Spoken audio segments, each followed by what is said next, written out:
Selamat siang Bapak Ibu Saudara yang dikasihi Tuhan. Kita akan melanjutkan pendalaman Alkitab kita pada siang hari ini. Namun sebelumnya kita berdoa. Mari kita berdoa. Bapa di surga, kami bersyukur Tuhan untuk penyertaan Tuhan, kasih setia Tuhan yang boleh kami alami sampai hari ini. Terima kasih untuk setiap kebaikan Tuhan yang dilimpahkan bagi kami. Dan terima kasih Tuhan, Engkau berikan kami waktu untuk terus menggumuli akan kebenaran firman Tuhan. Pada siang hari ini Tuhan, kami akan belajar akan kebenaran firman Tuhan di dalam pendalaman Alkitab. Kiranya Tuhan yang boleh menolong setiap kami untuk boleh mengerti, memahami firman-Mu dan boleh melakukannya di dalam kehidupan kami pribadi lepas pribadi. Tolonglah hamba-Mu ya Tuhan, kiranya hamba-Mu boleh menjadi saluran berkat bagi setiap jemaat Tuhan. Di dalam nama Tuhan kami Yesus Kristus, Allah kami yang hidup, kami berdoa dan mengucap syukur. Haleluya. Amin.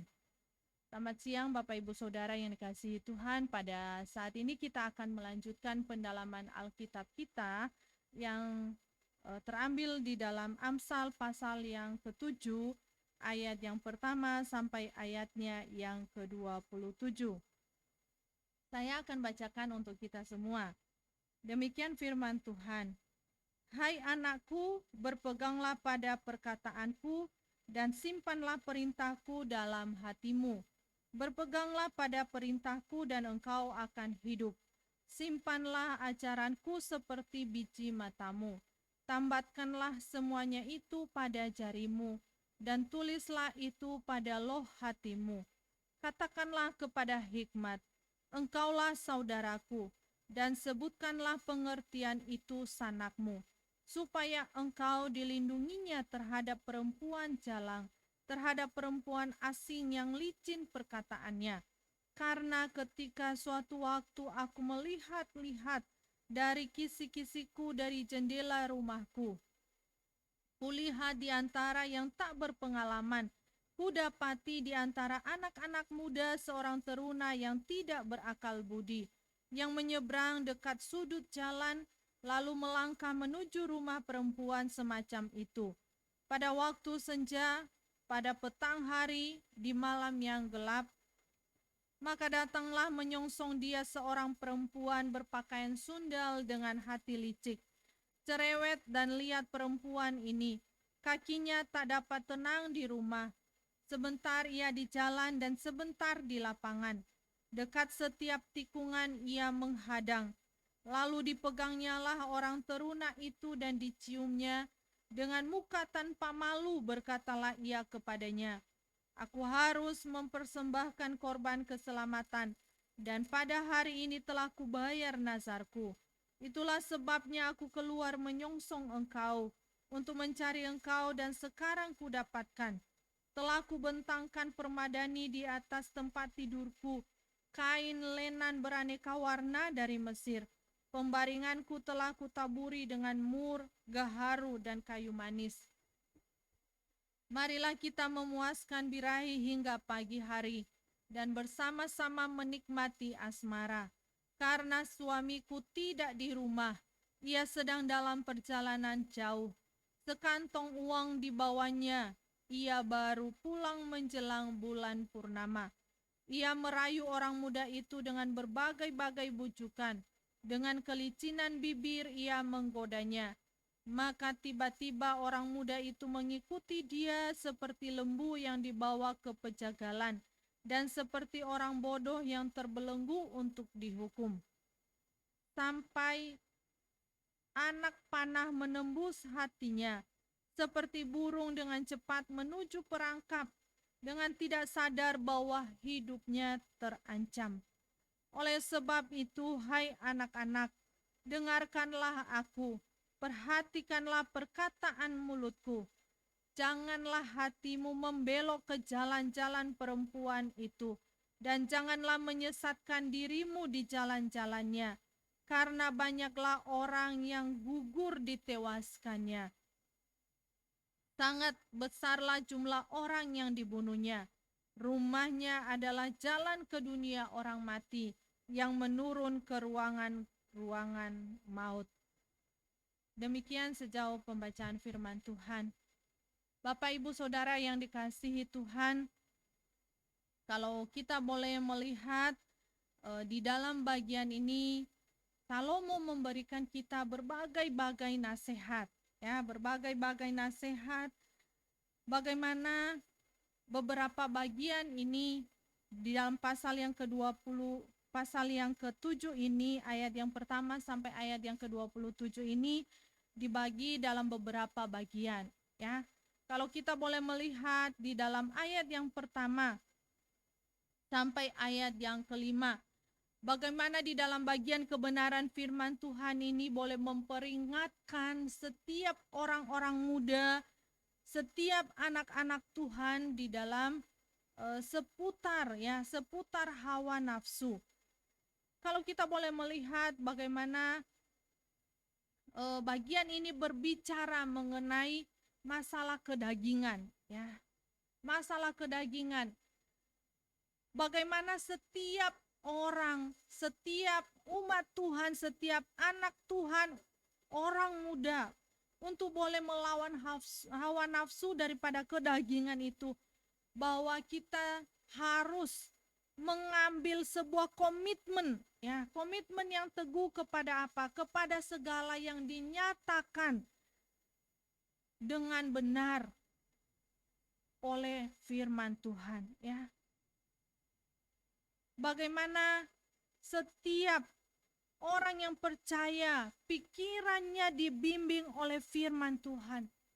Itulah yang boleh menangkal kita untuk bisa jatuh di dalam dosa ini, untuk bisa kita tergelincir di dalam dosa ini.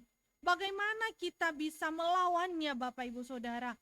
Di dalam bagian kebenaran firman Tuhan ini, di dalam ayat yang pertama, jelas disampaikan kepada kita, hai anakku, berpeganglah pada perkataanku dan simpanlah perintahku dalam hatimu. Kita harus menjaga firman Tuhan itu seperti harta kita. Kita harus menyimpan firman-Nya bersama dengan kita. Bapak Ibu Saudara yang dikasihi Tuhan, kalau kita aja gitu ya, ada barang yang begitu kita jaga, ya, ada barang yang begitu kita cintai gitu. Kita merawatnya, kita menjaganya dengan baik. Tidak mungkin dong perhiasan yang kita punya mungkin kita taruh di sembarang tempat, atau mungkin uang di sembarang tempat. Tetapi barang-barang yang berharga itu kita taruh di tempat yang baik, di tempat yang aman. Itu kalau berbicara masalah barang, masalah harta. Ini berbicara kepada kita mengenai firman Tuhan. Menyimpan firman Tuhan itu seperti apa? Seperti harta yang paling berharga bagi hidup kita.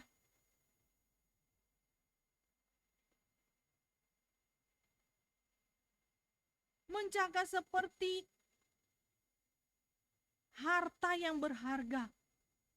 Bapak Ibu Saudara yang dikasihi Tuhan, tidak hanya sampai di situ kita menjaga firman Tuhan itu seperti harta, tetapi kita diingatkan bahwa untuk setiap anak-anak Tuhan berpegang kepada apa? Kepada perintah Tuhan. Maka dikatakan engkau akan hidup.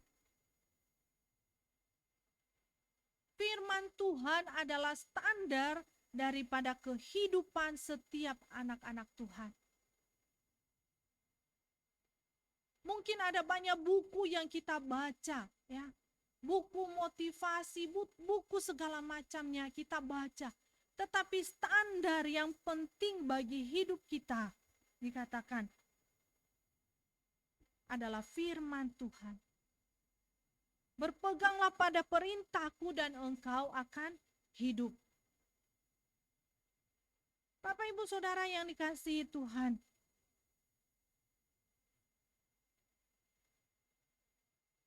kita diingatkan ya, bahwa tanpa firman Tuhan kita tidak bisa hidup tanpa Dia.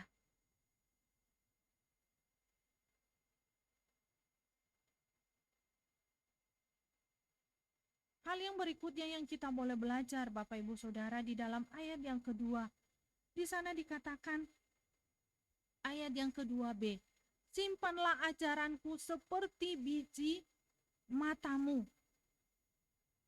Bagaimana setiap kebenaran firman Tuhan yang boleh kita dengar, yang boleh kita baca, yang kita boleh renungkan itu, dikatakan kita harus menyimpannya, merawatnya baik-baik.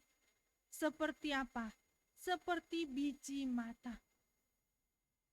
Simpanlah ajaranku seperti biji matamu. Bagaimana nasihat-nasihat firman Tuhan itu boleh kita jaga dengan sebaik-baiknya. Kalau kita boleh melihat bagaimana biji mata kita itu adalah suatu hal yang penting bagi kehidupan kita. Biji mata adalah pusat daripada mata. Lambang dari sesuatu yang berharga. Bagaimana kalau ketika kita melihat di dalam kitab Pemazmur, Daud pun meminta kepada Tuhan. Supaya apa? Supaya Tuhan memelihara dia seperti apa? Seperti biji mata.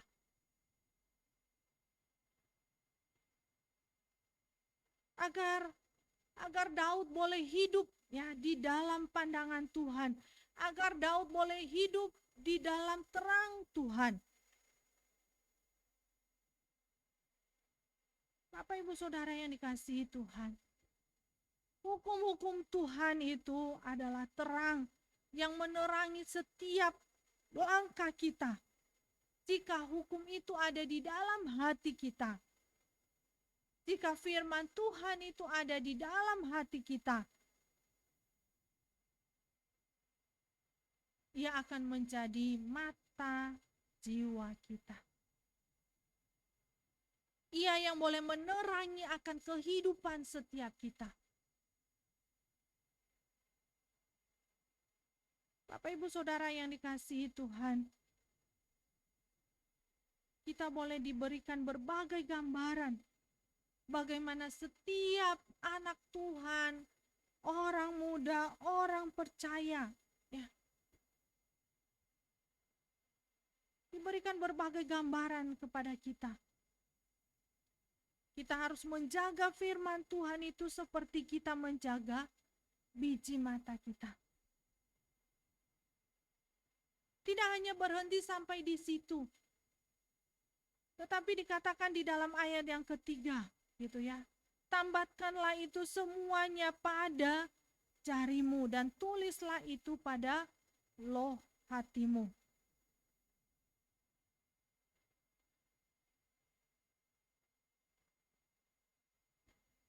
Tambatkanlah semuanya itu pada jarimu, ya.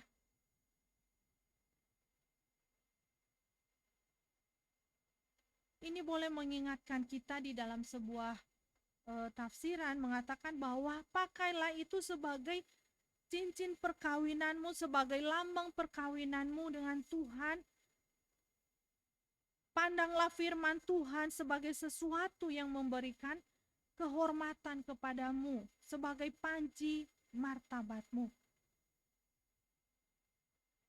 Bagaimana itu adalah sebuah hubungan, ya. Kita boleh menjaga firman Tuhan itu seperti layaknya seorang suami dan istri ketika mereka berjanji.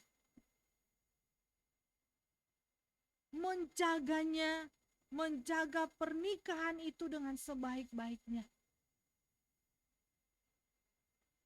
Bagaimana dikatakan Tuhan, Kristus adalah mempelai dari laki-laki dan kita adalah mempelai perempuannya. Kita boleh menjaga sikap kehidupan kita, ya, menjaga firman Tuhan itu di dalam kehidupan setiap kita sebagai anak-anak Tuhan.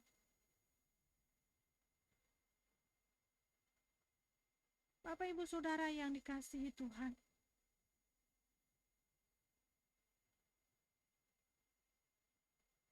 di dalam bagian kebenaran firman Tuhan ini kita terus diingatkan gitu ya. Bagaimana kita boleh menjaga ya, sampai kita jangan tergoda dengan hal-hal yang bisa menyesatkan kita. Kalau ya di dalam kehidupan kita sehari-hari, di dalam kehidupan berkeluarga, jangan sampai kita tergoda oleh, kalau sering dikatakan, pihak ketiga. Tergoda kepada perempuan lain atau laki-laki yang lain.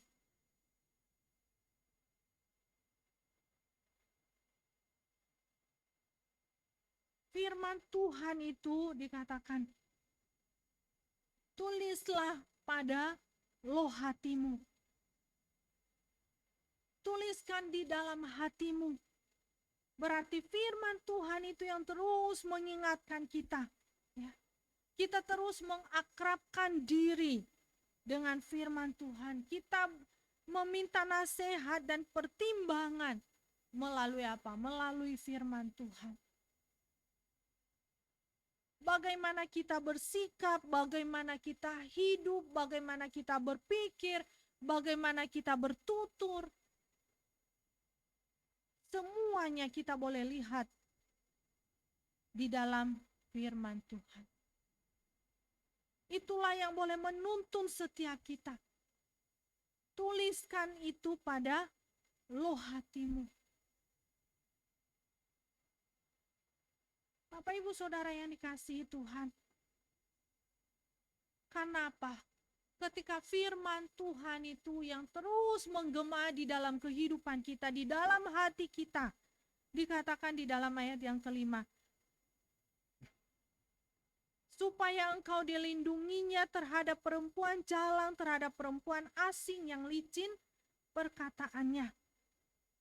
Firman Tuhan itu yang boleh menjadi pelindung untuk menjaga kita dari dosa. Karena apa Bapak Ibu Saudara? Karena natur manusia pada dasarnya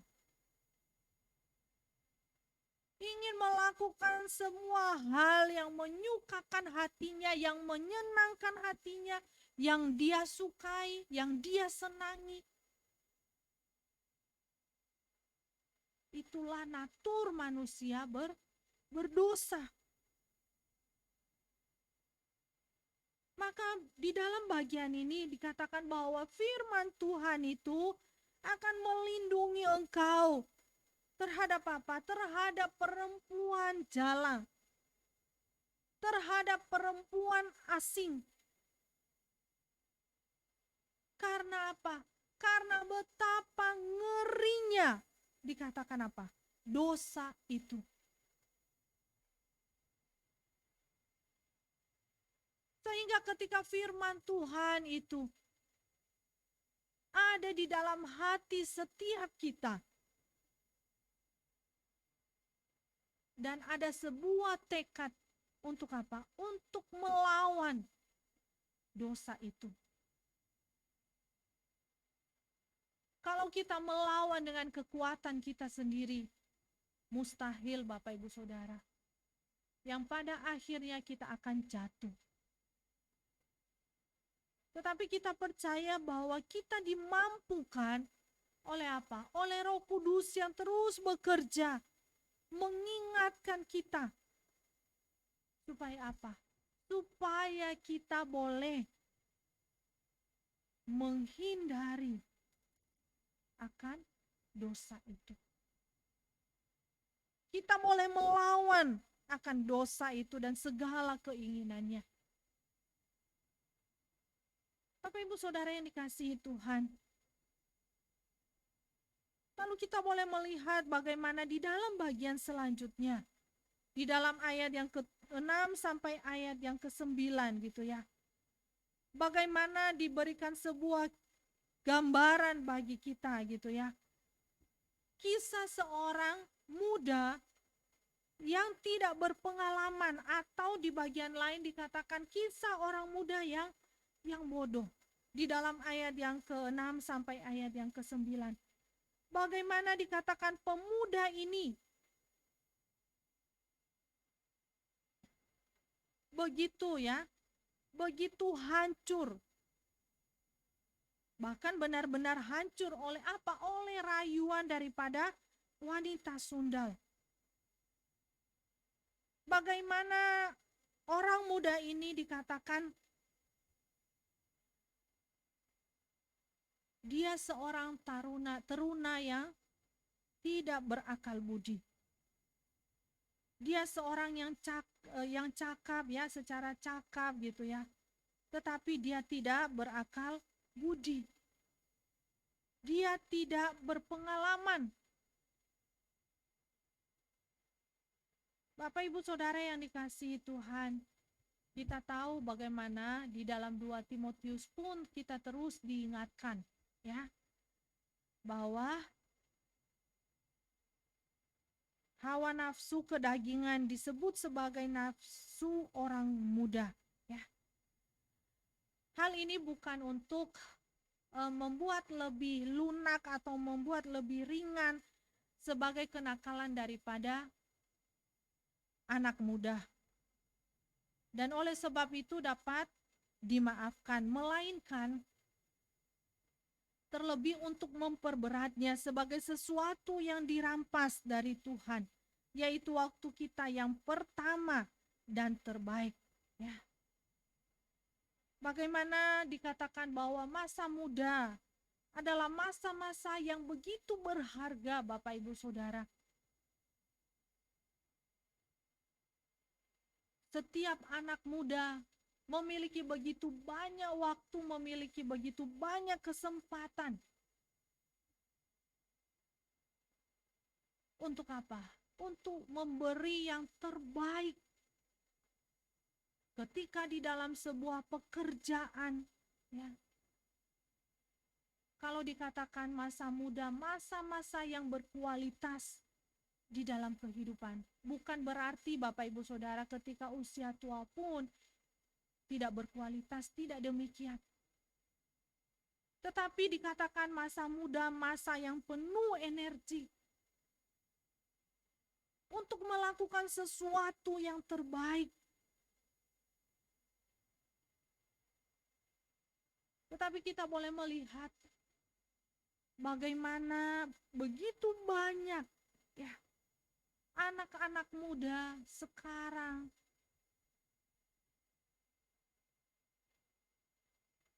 di dunia luar. Ketika kita mendengar ada banyak orang yang menghabiskan waktu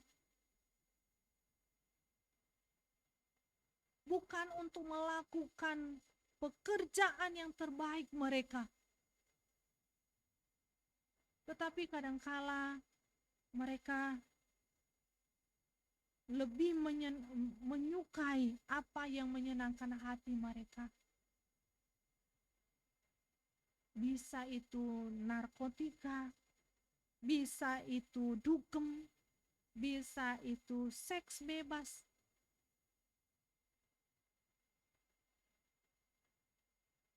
Ada banyak anak-anak muda, mungkin mereka berkata, kita kan masih muda ya, masih banyak kesempatan besok, masih ada waktu besok.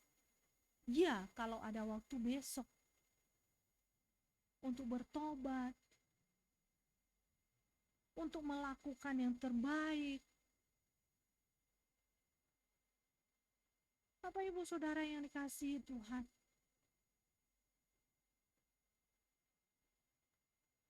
kita boleh melihat di dalam bagian ini ya, bagaimana anak muda ini dikatakan tidak berakal budi.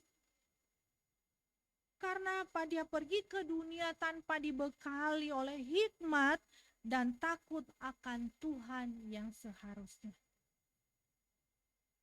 Ini adalah sebuah peringatan bagi kita sebagai anak-anak Tuhan, orang-orang muda. Bagaimana kita membutuhkan hikmat Tuhan di dalam seluruh aspek kehidupan kita. Untuk kita bisa membedakan mana yang baik, mana yang benar, mana yang berkenan di hadapan Tuhan. Dan mana yang perlu kita jauhi yang bertentangan dengan firman Tuhan. Tidak ada standar yang lain Bapak Ibu Saudara. Standar yang paling penting bagi hidup kita adalah firman Tuhan. Itulah sebabnya kenapa setiap anak muda, setiap anak-anak dari kecil perlu dididik untuk apa? Untuk takut akan Tuhan.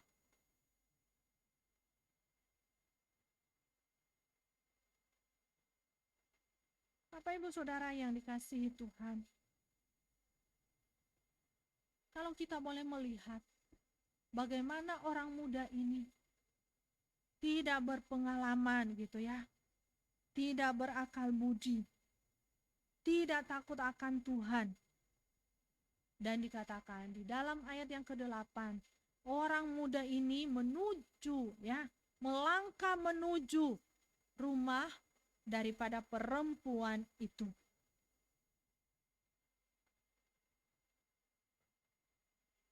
Di dalam bagian ini tidak jelas apakah pemuda ini ya tahu tempat tinggal daripada sang pelacur itu, atau dikatakan di dalam bagian ini perempuan jalang, perempuan asing ini.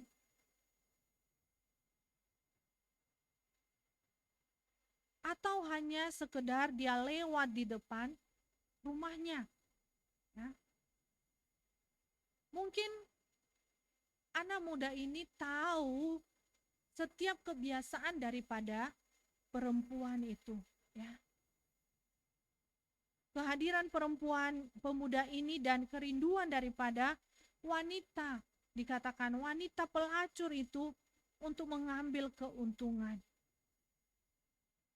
Ini kita boleh melihat akan menuju kepada sebuah tragedi ya. Sebuah hal yang begitu mengerikan.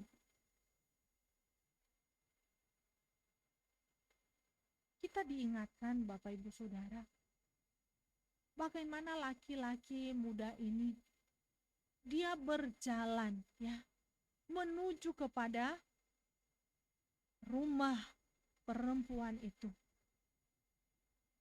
Kita diingatkan bahwa setiap kita ketika kita sadar di dalam diri kita ya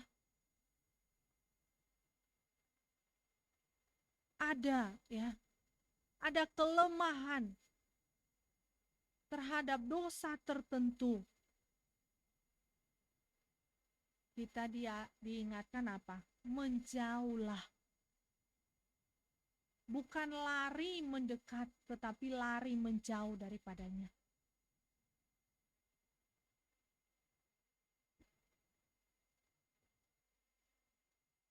Bapak Ibu Saudara yang dikasihi Tuhan, kalau kita melihat bagaimana ini bertentangan, ya laki-laki ini apa yang dia lakukan bertentangan dengan nasihat Salomo.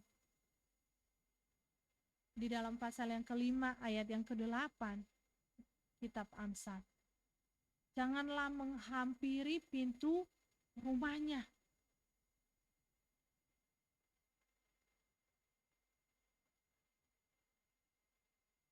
Kenapa Bapak Ibu Saudara yang dikasihi Tuhan?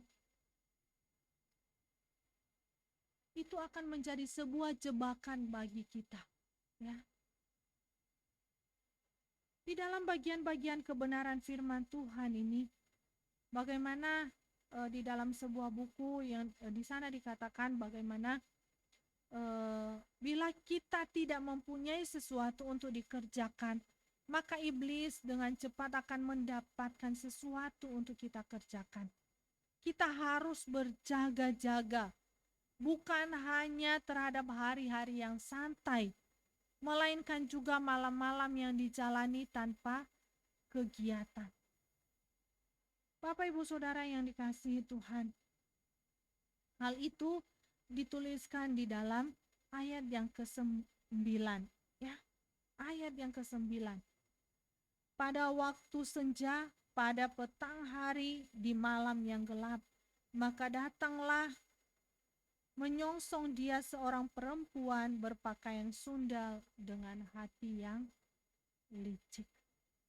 Bapak Ibu Saudara yang dikasihi Tuhan, di dalam ayat yang ke-6 sampai ayat yang ke-9 ini, bagaimana kita boleh melihat anak muda, ya, anak muda yang tidak berhikmat, anak muda. Di dalam bagian yang lain dikatakan anak muda yang bodoh ini. Bagaimana kakinya dikatakan menuju kepada rumah perempuan itu. Ya. Karena apa Bapak Ibu Saudara?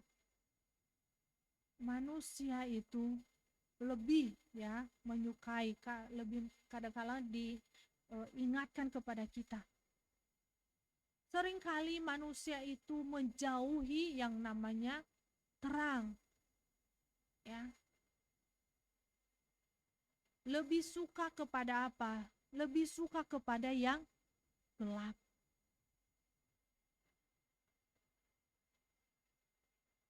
Kalau kita melihat ya di dalam kehidupan kita sehari-hari gitu ya Bapak Ibu Saudara, ada kafe, ada apa gitu ya, dibuat lebih remang-remang, bahkan lebih ke arah gelap. Katanya sebagian anak muda itu lebih menyenangkan gitu ya. Bapak Ibu Saudara yang dikasihi Tuhan, kita terus diingatkan bagaimana di dalam kebenaran firman Tuhan ini Yesus sudah katakan bahwa dia adalah terang dunia. Hanya dia yang sanggup untuk boleh menerangi kegelapan itu. Setiap orang yang ada di dalam dia, dikatakan bahwa ia mempunyai terang itu.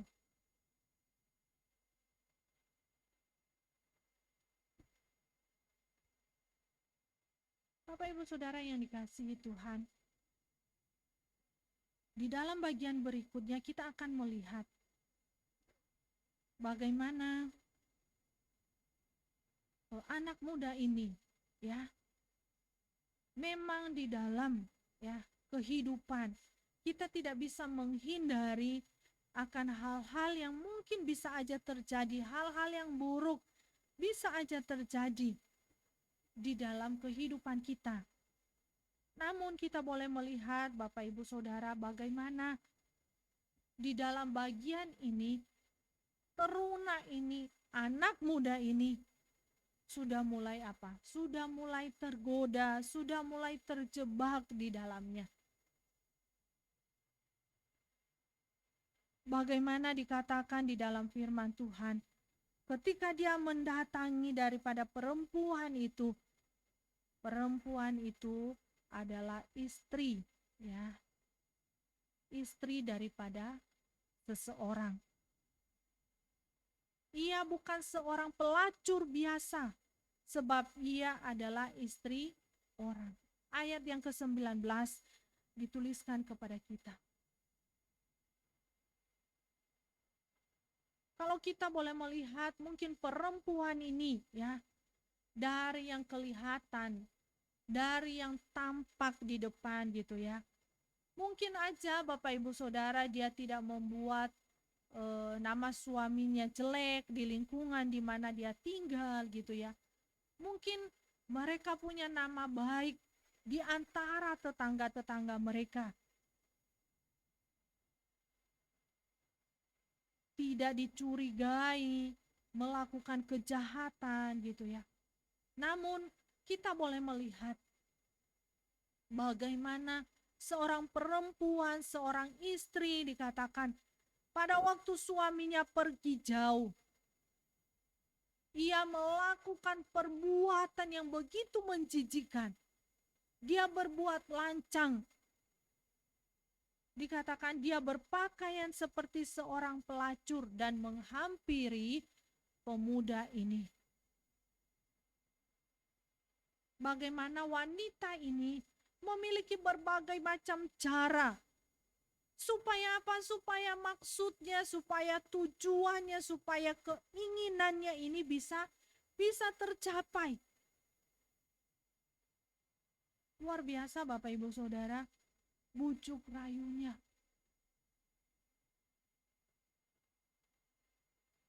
Mungkin kalau sekarang ini kita melihat ada seorang perempuan cantik, dandanannya baik, tutur katanya baik. Bapak Ibu Saudara, bisa aja ya hal itu menjebak setiap kita.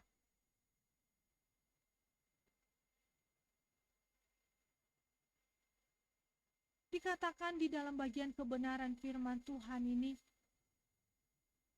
bagaimana dia ini tidak bisa tenang gitu ya. Kakinya tidak dapat tenang di rumahnya. Saya membayangkan bagaimana sebagai seorang istri gitu ya. Seharusnya ketika suaminya pergi bekerja dalam waktu yang begitu lama, dia harusnya menjaganya, menjaga dengan baik. Dia tidak melakukan perbuatan yang melukai hati daripada suaminya. Harusnya dia mengurus keluarganya, harusnya dia mengurus rumah tangganya dengan sebaik-baiknya. Namun kita boleh melihat bagaimana perempuan ini, apa yang dia lakukan di belakang suaminya. Ketika suaminya sudah melakukan perjalanan yang jauh, pergi di dalam waktu yang lama, kakinya itu tidak tenang di rumah. Di dalam sebuah tafsiran mengatakan, ia mempunyai, di dalam buku yang kita pakai, ia mempunyai rumah, tetapi tidak mempunyai rumah tangga. Keluarga tidak berarti apa-apa baginya. Ia adalah wanita jalanan yang tidak betah di rumah. Coba ya Bapak Ibu Saudara. Dia tidak betah di rumah.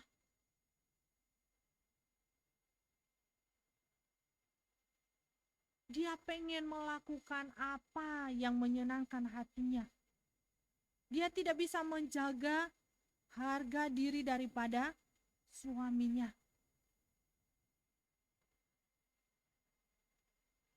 Kita melihat bagaimana dikatakan dia pergi kepada teruna ini dan dipegangnya lah, diciumnya lah di dalam ayat yang ke-13. Ya, Bapak Ibu Saudara. Sebentar ia di jalan dan sebentar di lapangan, dekat setiap tikungan ia menghadang. Lalu dipegangnya lah orang teruna itu dan diciumnya dengan muka tanpa malu. Dan berkatalah ia kepadanya, aku harus mempersembahkan korban keselamatan dan pada hari ini telah kubayar nazarku itu. Itulah sebabnya aku keluar menyongsong engkau untuk mencari engkau dan sekarang ku dapatkan engkau. Bapak Ibu Saudara yang dikasihi Tuhan, kalau kita boleh melihat bagaimana tindakan daripada perempuan ini, ya, dia benar-benar sudah tidak tahu malu gitu ya, sudah tidak tahu malu. Laki-laki itu dipegangnya, diciumnya gitu ya.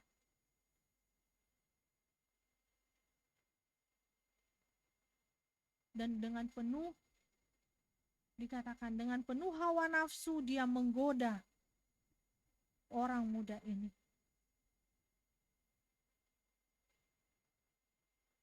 supaya mungkin saja Bapak Ibu Saudara, laki-laki ini percaya kepada dia di dalam ayat yang ke-14 bahwa dikatakan aku mempersembahkan korban keselamatan gitu ya. Kalau kita melihat bahwa ini sebuah kata-kata yang aneh gitu ya.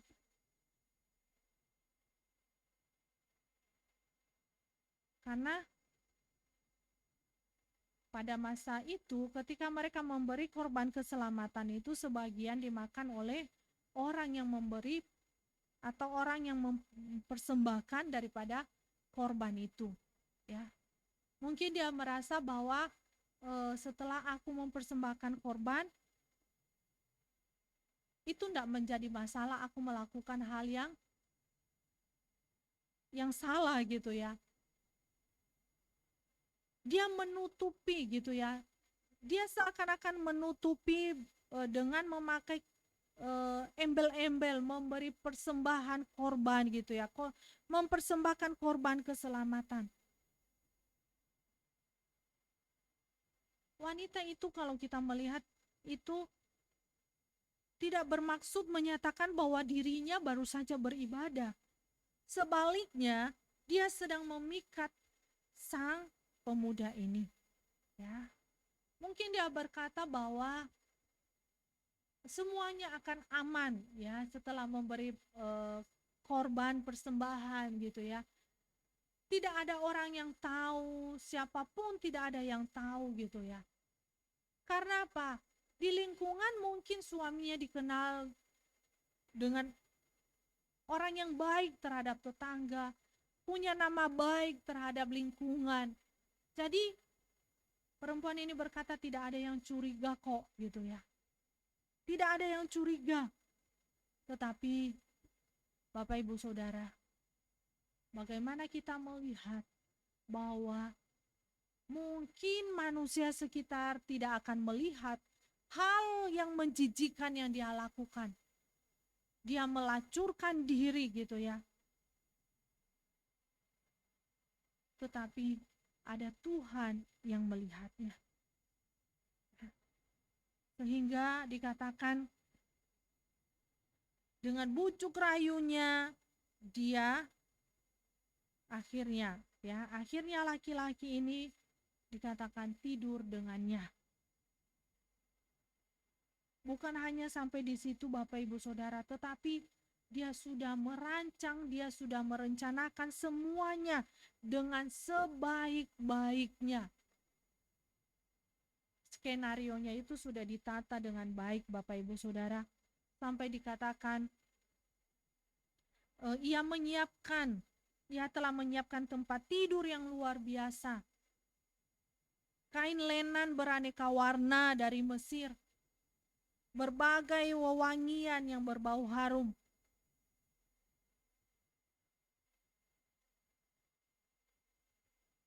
Luar biasa Bapak Ibu Saudara ketika kita membaca di dalam bagian ini. Bahkan sampai dikatakan pembaringanku telah kutaburi dengan mur, gaharu dan kayu manis.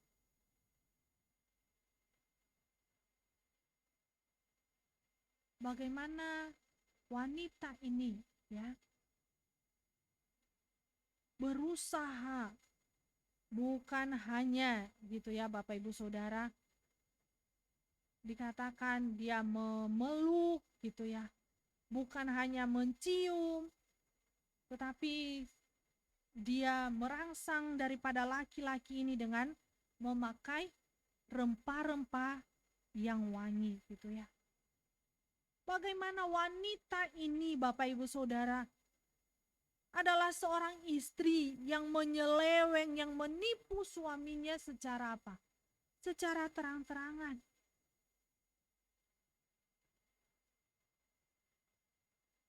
Bahkan ia memberi jaminan kepada pemuda ini bahwa ia bebas dari bahaya yang akan datang dari suaminya. Karena suaminya sedang dalam perjalanan jauh dan tidak akan sampai di rumah sampai bulan purnama. Jadi pemuda ini tidak perlu takut bersama-sama dengan wanita itu sepanjang malam. Karena apa?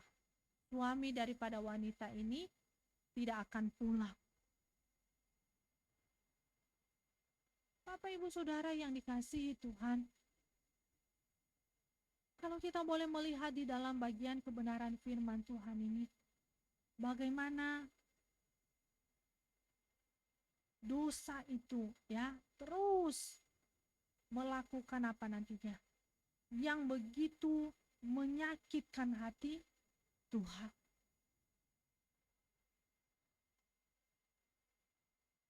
Dimulai dari apa tadi? Sebelumnya dia melangkah gitu ya. Makanya kita terus diingatkan untuk apa? Untuk menjauh. Setiap anak Tuhan, umat Tuhan tidak akan, siapapun tidak bebas dari apa? Dari dosa semacam ini. Kita bisa aja suatu saat jatuh gitu ya.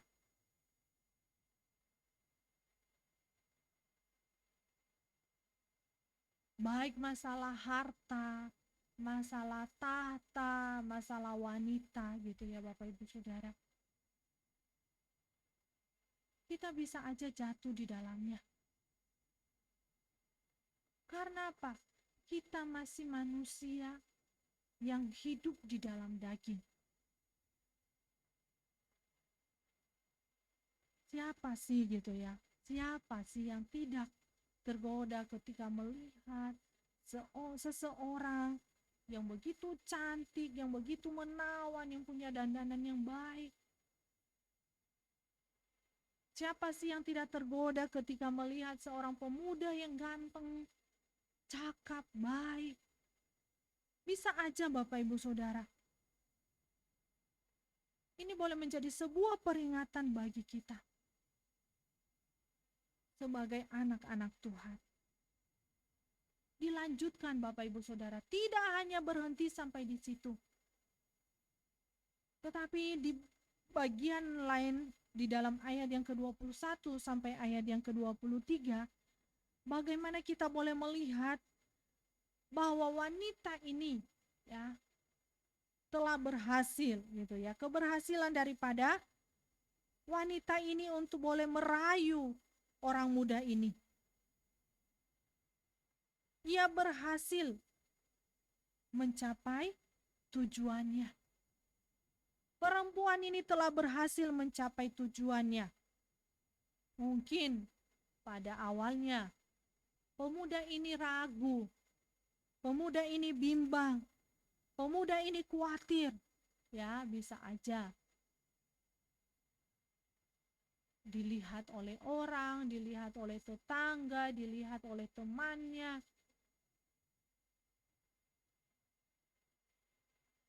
Tetapi kita melihat Bapak Ibu Saudara, bagaimana laki-laki ini sudah tidak memiliki kekuatan untuk melawan itu. Ya. Dia telah menyerah.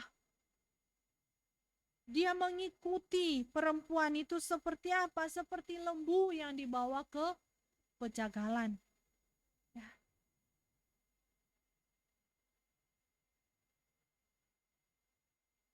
Bagaimana laki-laki ini sudah tidak berdaya, dia sudah pasrah terhadap apa? Terhadap segala keinginan daripada perempuan ini. Bagaimana di dalam buku kita dikatakan gambaran seekor lembu yang dibawa ke pejagalan merupakan sebuah lukisan yang jelas tentang ketidakbijaksanaan si pemuda yang menyerahkan diri kepada pelacur ini. Bapak Ibu Saudara, bagaimana kita melihat anak pemuda ini? Dia sudah menyerah. Dia tidak ada kekuatan lagi untuk keluar dari hal semacam itu. Dia tidak ada kemampuan lagi. Akhirnya dia pasrah. Menyerahkan dirinya kepada apa? Kepada wanita pelacur ini.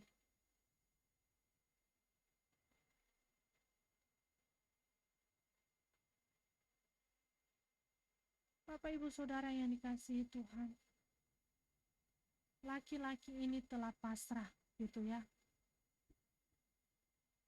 Ya wes seperti apa kemudian gitu ya. Seperti apa berikutnya wes sudah dia pasrah saja.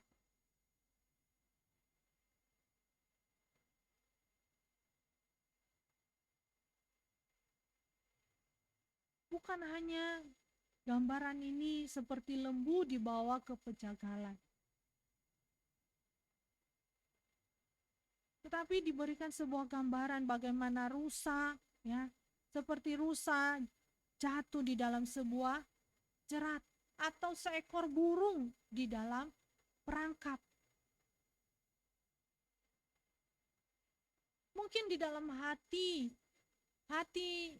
nurani pemuda ini yang paling dalam, dia pernah diingatkan gitu ya. Terus diingatkan, memberi peringatan kepada dia. Agar apa? Agar jangan melakukan hal yang demikian.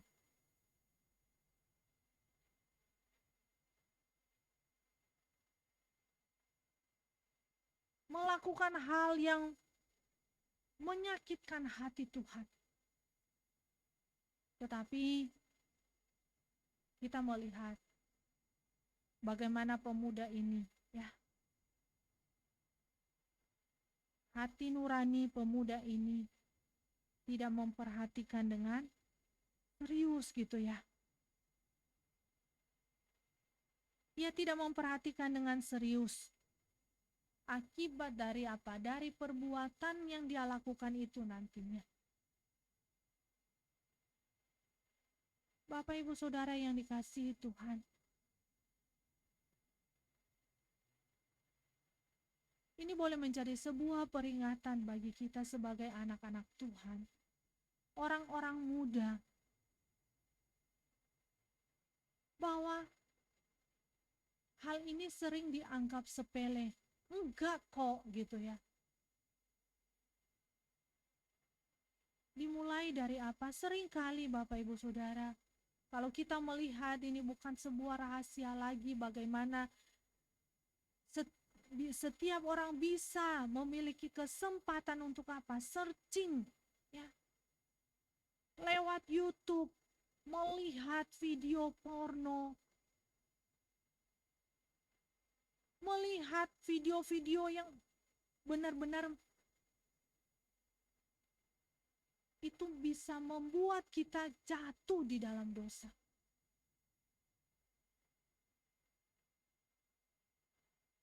Kadangkala ada orang berkata, hanya sekedar melihat aja kok, ya. Hanya sekedar melihat. Ketika dia berkata bahwa saya hanya sekedar melihat, itu lama-lama bisa membuat sebuah ketagihan Bapak Ibu Saudara.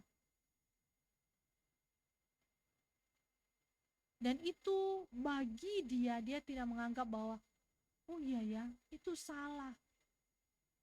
Seharusnya saya nggak melakukan itu. Bahkan kadangkala orang membuat alibi. Mungkin aja orang lain lebih banyak yang dia lakukan daripada saya gitu ya.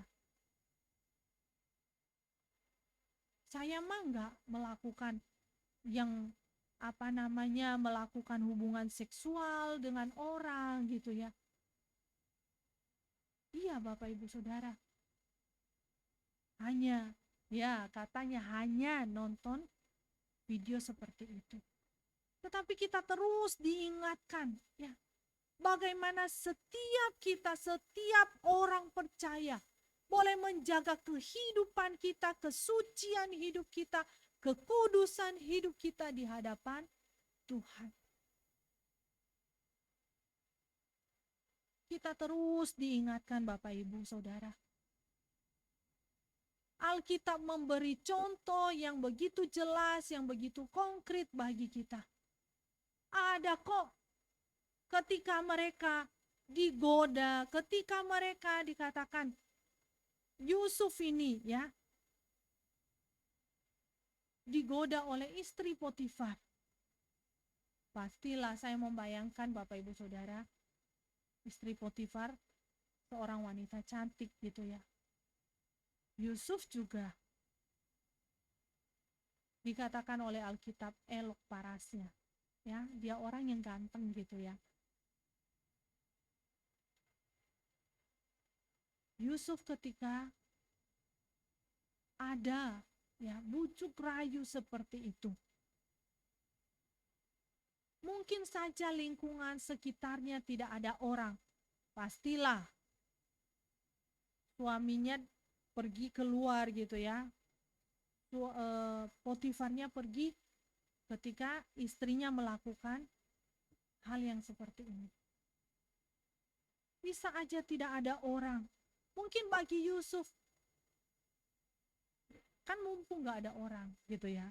Tetapi Alkitab memberitahu kepada kita Bapak Ibu Saudara, bahwa Yusuf tidak melakukan demikian. Dia berpaling dan lari keluar. Dia meninggalkan tempat itu. Walaupun dia tahu bahwa hidupnya akan terancam, ya. Pastilah Bapak Ibu Saudara, Potifar akan apa? Akan memberi dia hukuman. Karena itu akan merusak harga diri gitu ya Bapak Ibu Saudara. Walaupun mungkin pada dasarnya dia tahu bahwa istrinya yang salah. Tetapi demi harga diri seorang laki-laki, dia memberi hukuman kepada Yusuf. Dan kita boleh melihat bagaimana Yusuf dimasukkan di dalam penjara.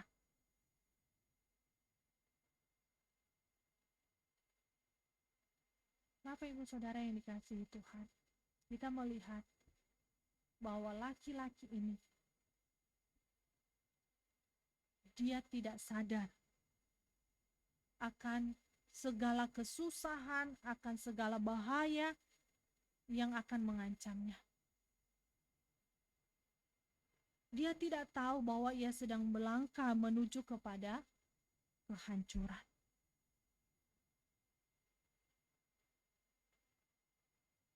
Jadi rentetan ini jelas diberitahukan kepada kita Bapak Ibu Saudara. Kita boleh melihat bagaimana di bagian akhir, di dalam ayat yang ke-24 sampai ayat yang ke-27 ya. Kita boleh melihat bagaimana Salomo memberikan nasihat gitu ya. Di dalam ayat yang ke-24, oleh sebab itu hai anak-anak, dengarkanlah aku, perhatikanlah perkataan mulutku, janganlah hatimu membelok ke jalan-jalan perempuan itu, dan janganlah menyesatkan dirimu di jalan-jalannya. Bapak Ibu Saudara yang dikasihi Tuhan, ini boleh menjadi pelajaran penting bagaimana sang guru hikmat ya memberikan kita nasihat gitu ya, yang perlu kita perhatikan.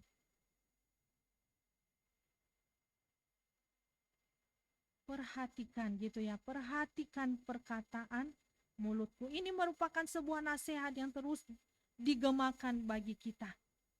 Jangan mendekati wanita itu gitu ya, jangan mendekati wanita itu.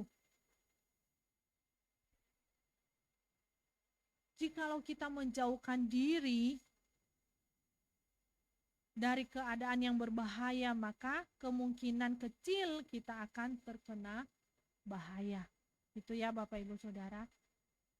Lebih baik menjauhkan diri. Jangan membiarkan pikiran kita membayangkan kesenangan yang penuh dengan hawa nafsu, gitu ya Bapak Ibu Saudara.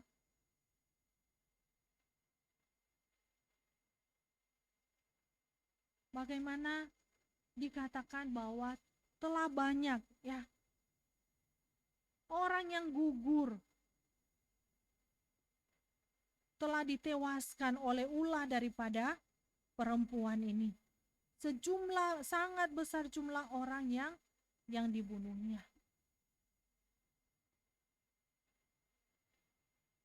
Amsal ini disampaikan kepada kita yang hidup pada masa sekarang ini.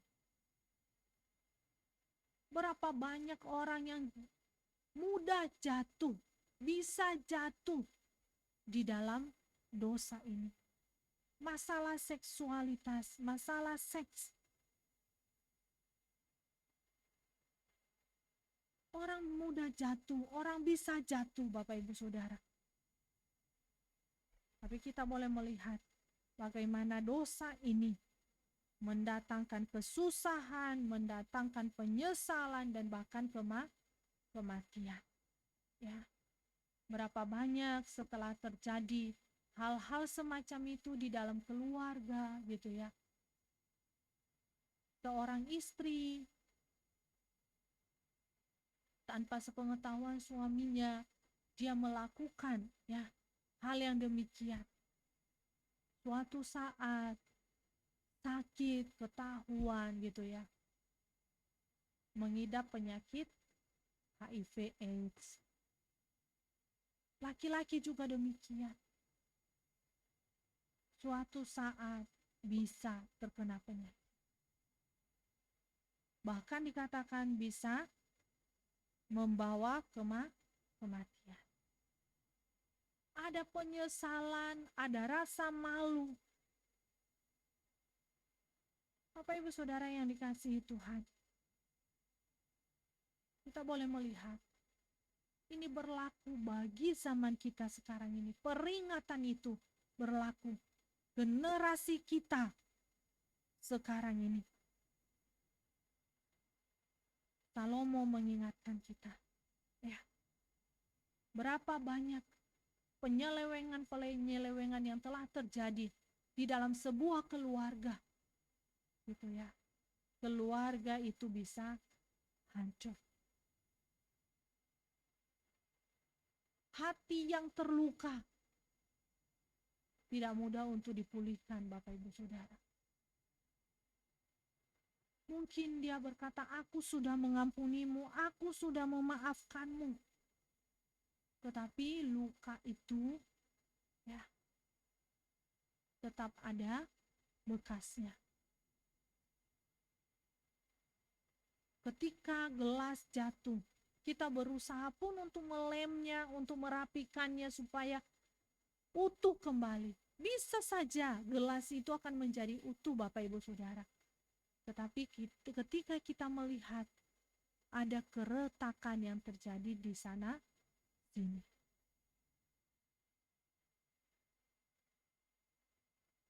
Sebuah keluarga, sebuah rumah tangga bisa hancur. Bapak Ibu Saudara, kita boleh melihat Salomo pun adalah manusia yang terbatas adanya. Ketika dia memberi nasihat ini pun, dia sendiri juga jatuh dari kebijaksanaan itu. Karena apa? Istri-istri asingnya. Ya. Tetapi ini boleh menjadi peringatan bagi setiap kita sebagai anak-anak Tuhan. Bahwa setiap kita gitu ya, setiap orang yang percaya kepada Tuhan, kita sebagai anak muda, jangan kita merasa, wah, hidupku aman, gitu ya. Saya jauh dari hal itu. Hati-hati, saudara, ya. Karena firman Tuhan mengatakan kepada kita di dalam 1 Korintus pun, bahwa sebab siapa yang menyangka bahwa ia teguh berdiri, hati-hatilah supaya ia jangan jatuh. Setiap kita tanpa terkecuali, anak muda, keluarga demi keluarga, ketika kita berjanji di hadapan Tuhan, mengucapkan janji setia, disaksikan oleh Tuhan, disaksikan oleh jemaat Tuhan. Ya. Bagaimana kita berjanji? dikala sakit, dikala susah, dikala kelimpahan, dikala kekurangan gitu ya. Janjinya begitu manis Bapak Ibu Saudara.